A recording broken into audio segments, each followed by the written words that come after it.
Hi Suzanne. So in this video we're going to be looking at your backhand in comparison to Novak Djokovic's backhand. So we'll get him in the same position as you, which is the ready to fire position or ready to hit position down here. Okay, so let's have a look at the positive. Let's start with just looking at your ready position and seeing where your similarities lie. So if we look at your position, we'll see that your shoulders are turned. Djokovic's shoulders are turned. I'd say his shoulders are turned probably a little bit more than yours, but I would say I wouldn't worry about it at this stage. His arms are straight, so you'll see that his right arm and his left arm are both straight. Your arms are also straight. The next point I wanted to make is that his racket drops, so he's dropping his racket below his wrist level. So his racket sort of head is dropped down below the wrist level, and so is yours. So your racket head drops below your wrist level. Now grip, okay, this is another positive. Your grip looks good, so you have the continental chopper grip, similar to Djokovic's, so the grip is correct and your racket face is slightly closed. Djokovic's racket face is slightly closed. So we're seeing a lot of similarities in the ready position. The only thing I'd say is that Djokovic's ready position, his base is a lot wider than yours. So your base is this wide, his base is wider. So you could be in a slightly wider base. So let's have a look at what happens when he starts his swing.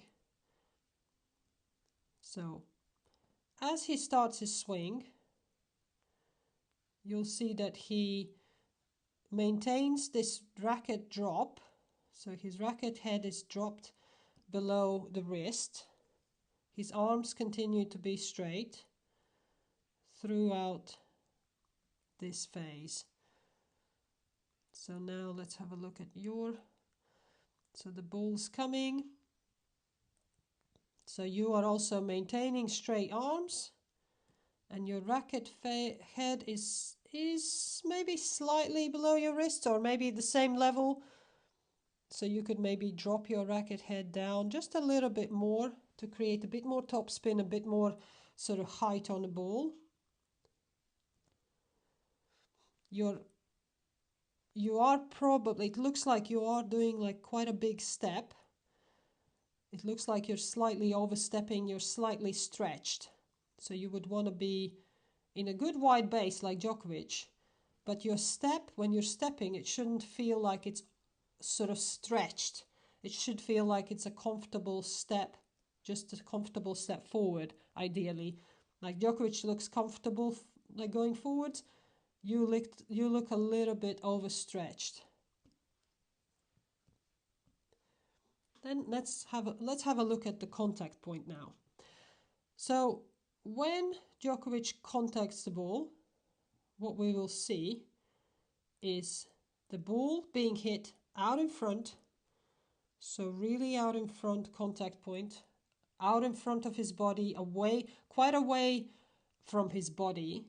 And you'll also see his left arm being completely straight, his right arm being straightish, and that's his contact point position. So this is very important because most of the mistakes, I'd say probably most of the mistakes will stem from the incorrect contact point position. So we'll have a look at your contact point.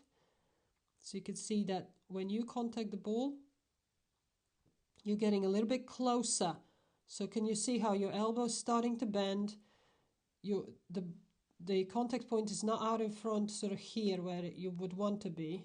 You want to be kind of here, whereas you're more sort of there, contacting the ball, very, very close to your body, whereas you would want to be a lot more out in front. So I would say that is probably number one area for you to focus on, is to work towards getting that contact point a bit further away from your body, extending your arms, and taking, probably if you took a smaller step forward, you might have not moved in so close to the ball and been too close to it.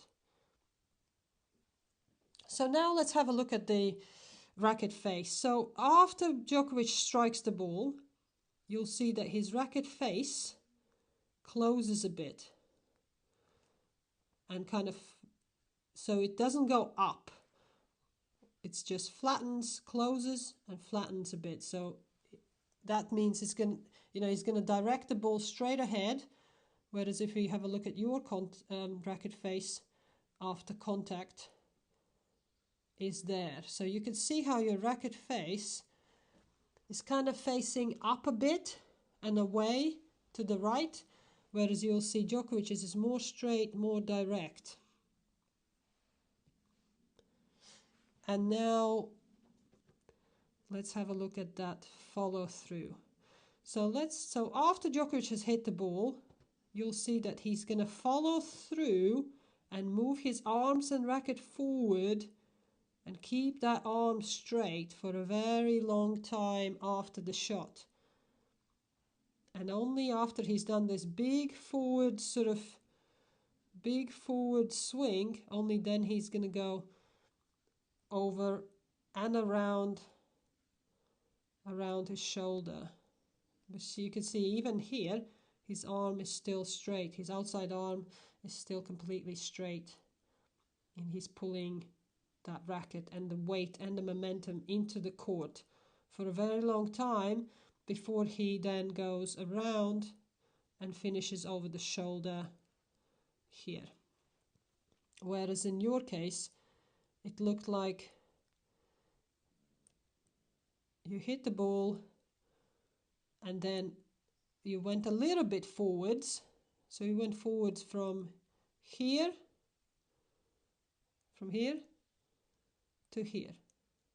So little forwards move happened with your racket after you hit the ball, but immediately after that, can you see how instead of your racket continuing to go forward for a bit longer, so it could go forward a bit longer sort of to here, your racket just goes across the shoulder a little bit too soon. Almost looks like you're rushing to get across the shoulder and follow through over the shoulder. And a lot of the times I tell people, you do want to end up most of the time, over your shoulder, like this, like Djokovic here. You do want to end up here, but you don't want to cut out that long forwards follow through, because a lot of people are kind of rushing to get over the shoulder very quickly, and then you forget to extend the follow through, which will give you that nice depth, those long smooth shots that go nice and deep into the court without doing too much effort. And the final thing I wanted to show you, Suzanne, was the weight transfer. So if you have a look at Djokovic's weight transfer, you obviously saw the weight transfer was forward, but look what he does with his left foot. His left foot comes off the ground here, his hip is opening, and then as he goes through the shot, you'll see his left foot coming outwards, there,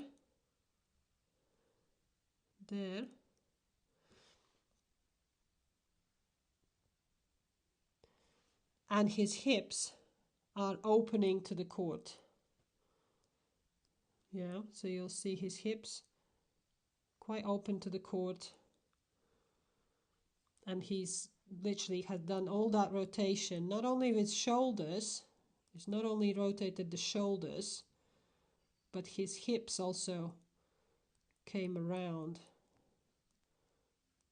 this way. Yeah. If you look at yours, your shoulders rotate, but look what happens to your hips. Your back foot looks like your back foot kind of anchors down and doesn't let that hip, this left hip, to come forward because it's holding you back. See how it's anchoring you down. So let's have a look again. So your shoulders rotate, but look what happens to your hips and the back foot. Back foot stays anchored back here, and that prevents this hip from going outwards and turning a little bit more. Yeah. So hopefully that's helped you to visualize all your strengths and weaknesses and the areas where you can improve. So yeah, so let me know how you find this video analysis. Let me know what you found useful, what you maybe found less useful. So it's good to know, how you benefited from this. And yeah, and I'll speak to you soon. Bye-bye.